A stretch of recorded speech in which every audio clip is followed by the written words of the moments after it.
इस श्लोक में भगवान श्री कृष्ण अर्जुन से बहुत महत्वपूर्ण बात कह रहे हैं। जब अर्जुन युद्ध के मैदान में अपने परिजनों और गुरुजनों को मारने के विचार से व्याकुल हो गए थे तो उनका हृदय दुर्बल और कायरता से भर गया था।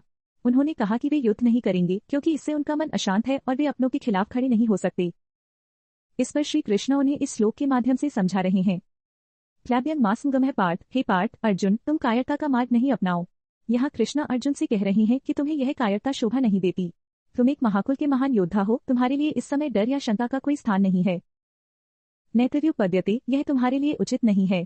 कृष्ण यह बता रहे हैं कि तुम्हारे जैसा नायक जो अपने कौशल और वीरता के लिए जाना जाता है, उसे इस समय भय और दुर्बलता का पालन नहीं करना चाहिए। क्षुद्रं हृदय दौर्बल्यं त्यक्त्वोत्तिष्ठ परन्तप, तुम्हारे हृदय में जो छोटी निर्बल भावनाएं हैं उन्हें छोड़ दो और उठ खड़े हो।